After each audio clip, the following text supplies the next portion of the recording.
Last week, we ended off discussing how, based on the Ramban, Nachmanides, that there is the two parts of that formula to create ourselves, which the mitzvahs accomplish through doing actions. The actions reach a place where no learning by itself or understanding or thought process by itself could develop us.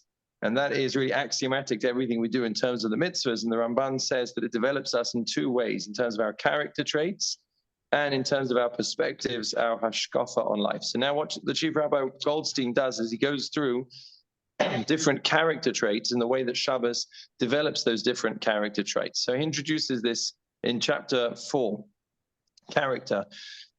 Sorry, this part of the book is about how Shabbos builds our character, shaping us one character trait at a time. Character traits form our identity and shape our thinking, feelings, and actions. What we do, how we engage with others, how we react to situations and the world around us is an expression of our character traits.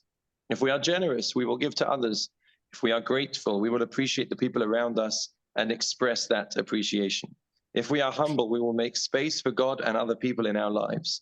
If we are optimistic, everything we do will be permeated with energy and motivation.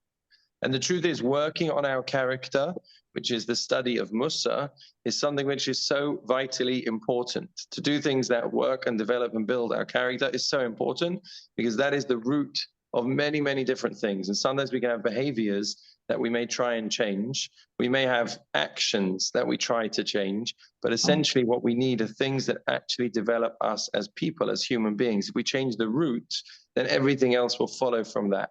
So the root of how we act and react to various different situations, that's all to do with our character.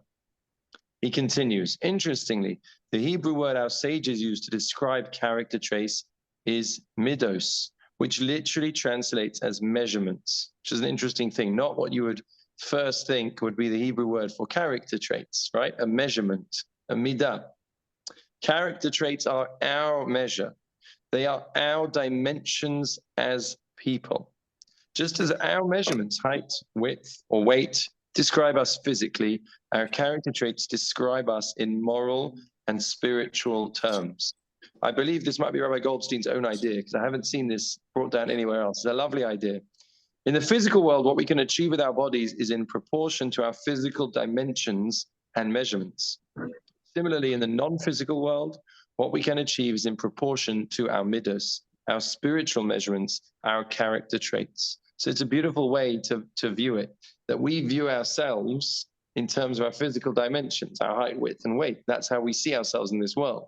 But there's another depth to us. There's the spiritual depth to us as well. And that part is actually measured by our character traits. And therefore, those are called midos, our measurements, because in truth, those are also a measure of who we are as a person, who we are as a human being. If you've ever met somebody who's worked on their character traits, by the way, you can see it instantly.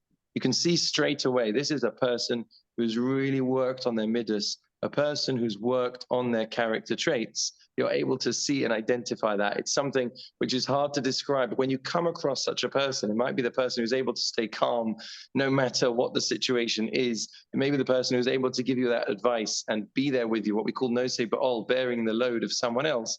All of that is somebody who's a person who's worked on their character traits. And that really is our midas, and as we said, in the spiritual world, that's our dimension, that is our expression of who we are in the spiritual world. The next 11 chapters of this book, he continues, are dedicated to 11 character traits that keeping Shabbos cultivates. In brackets, there are surely others, each drawn from the writings of our great rabbis over the ages. What emerges are 11 ways to refine our spiritual, moral, and emotional state of being, our measurements of character.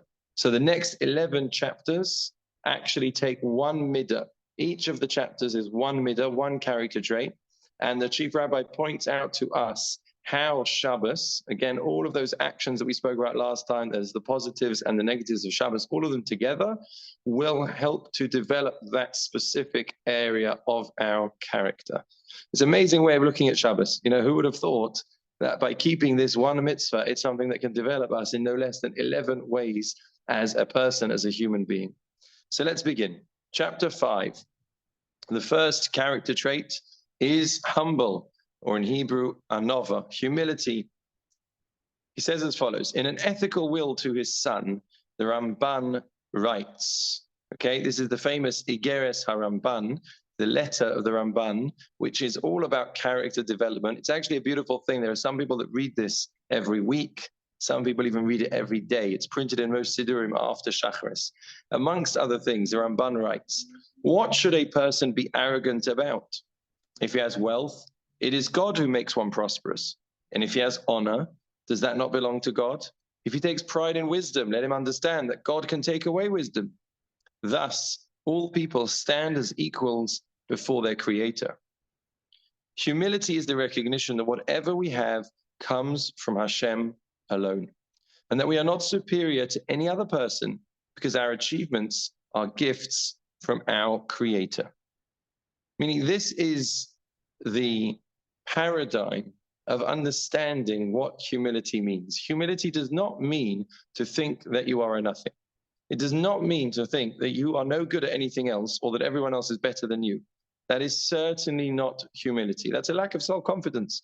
And that's something that many, many people struggle with. You should know, as a teacher, I very often in my classroom, I'll tell them, this is in Hasmonean Girls where I teach, and I'll stop and I'll say to them, look, you guys can do this. You just need to believe in yourselves.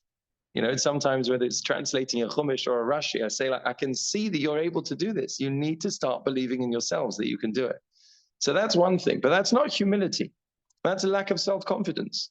Humility is understanding that we have gifts. It's understanding that we have achievements. It's understanding that we may be able to do certain things better than others, or we may be able to lead on certain things where other people can't. But all of those things don't make us superior to anyone, because all of those are gifts from our Creator. We see how Hashem there needs to be involved. Ultimately, to have that humility, then we have to have that acknowledgement of Hashem, Hashem running the world, Hashem giving us those character traits that we have. He continues, success can lead to arrogance. As the verse says, lest you eat and become satisfied, and you build good houses and settle, your heart becomes haughty and you forget Hashem, your God. So unfortunately, at times, as the Pasuk, the Torah itself points out, it can be the opposite. Because in place of attributing that success that we have to Hashem, and if you think about it, that brings us closer to God, because it leads us to have more gratitude, that Hakoras HaTov, that feeling of thank you, Hashem, for all you've given me. Unfortunately, sometimes that success can breed arrogance. It's doing the total opposite of what it's supposed to do. Instead of bringing us closer to God, it's bringing us just closer to ourselves, our own pedestal, and that takes us further away from God. He continues, the inclination towards arrogance is always present because human beings have God-given creative powers to harness and shape the world. Meaning we do have, as human beings, we have incredible potential. We have that incredible potential. And therefore, unfortunately, that comes with the inclination towards being arrogant. The mandate from this week's parasha, Bereshis, right at the beginning of the creation of the world, this is the mandate that's given to us as human beings, to Adam. The mandate to fill the earth and conquer it, to rule over the fish of the sea, the birds of the sky, and every living thing that moves on the earth. Utilizing these divine powers, humanity has created awesome civilizations and breathtaking advances in every field of endeavor. That's what a human being has been given. That's what Adam is told, that we can rule over everything else that is in this world, that is in this creation. And yet, these gifts can lead to arrogance or to an abuse of power, which can unleash destruction on the world. It's quite scary to be reading this now, isn't it? Because we've seen, unfortunately, the destruction that can be unleashed by a human being. Things that no animal could even think of doing can happen when a human being abuses those powers that we've been given. The human capacity to shape the world in accordance with our needs, wants, and ideas must be tempered by humility. We're at the top of page 28. If the human being only has, says the chief rabbi, this ability that we've got to shape the world to be above all the other creatures and creations in God's world, if that's all we've got, then of course that leads to arrogance. Of course that leads to this sense of ego, that it's all about me, it's all about what I can do and my control. So we've got to temper that with our humility, which is going to bring us back to that point of Hashem in our lives. Now, this is where Shabbos comes in. Keeping Shabbos, he continues, leads us on the path to humility. On Shabbos, we suspend all our creative work, all acts of dominating the natural world, of imposing our will on our environment, and we hand these powers back to God. Ceasing work on Shabbos is a statement of profound humility, an acknowledgement that God is the ultimate creative power in the universe, and that our own abilities to create and shape the world are God-given. Meaning, on Shabbos, all of those activities that we stop doing, everything we cease from, everything that we stop doing on Shabbos are those creative things that show how we do normally control the world. And therefore, essentially what we're doing on Shabbos was saying, we're stopping that now. We're putting aside our control. That's the greatest humility that we can possibly have. You know, the very fact that you cannot turn on the phone and the computer and drive your car and do all of the other things that we would normally do on Shabbos, which enable us to, if you like, overcome the natural world, get from A to B very quickly, communicate from anywhere we want in the entire world. All of that shows we're going back to the God's natural world, those things which are God-given alone. We know that the Torah defines the work prohibited on Shabbos as melacha, he continues. Okay, it's an interesting work. 39 melachas are those acts that we're not allowed to do on Shabbos. The common word for work, avoda, is related to the word eved, servant, and usually refers to hard labor. So we don't call these 39 actions avoda, 39 types of hard work. Rather, by contrast, he says, malacha is related to the Hebrew word malach, which is an angel or an emissary. An angel is usually a messenger of Hashem. Just as Hashem sends an angel on a mission to fulfill his will in the world, when we do malacha, we impose our will on the world through a creative act. This is the definition. This comes from Rav Shimshon Raphael Hirsch. He says this a number of times in his commentary on the Chumash, one of them being this week's parasha as well, because of course, Shabbos comes from this week's parasha, the seventh day of creation. In fact, when we stand on Friday night and we say Kiddush, and these are the psukim we say, we take it from this week's parasha. And therefore, he says that the word melacha doesn't just mean hard work, right? After all, for example, if you've got very heavy boxes in the house, you're able to carry the boxes around all day long, no problem, as long as there's nothing in them which are mukta, which you're not allowed to move on Shabbos. So you could be sweating by the end of that. You haven't broken Shabbos. Because melacha is not about hard work. Melacha is an act that shows our mastery over God's creation. Melacha shows our mastery over God's creation. And he continues, when we keep Shabbos, so we desist from those acts, we remember that God created the world in 6 days and rested on the 7th and acknowledge his power and mastery over the world. The word Shabbos, he continues, is in fact related to the root of the Hebrew words to judge and to place. Through ceasing our work, our melacha, we place the world in the right order, justly attributing ultimate authority to God and understanding that we answer to him. So Shabbos, in fact, puts things in the right order. Rather than us being in charge and being in control, we understand and realize that Hashem has the ultimate authority. We submit our lives to Hashem and acknowledge that our powers and abilities, our creativity and innovation are God-given, and that we should use them to fulfill his will. All of the acts of melacha, when we stop doing those on Shabbos, we place ourselves in the right hierarchy. He continues, because there's one that doesn't fit into this. If you think of all the different acts of melacha, so writing is where we use our pen and our paper in order to create something which shows a meaningful message.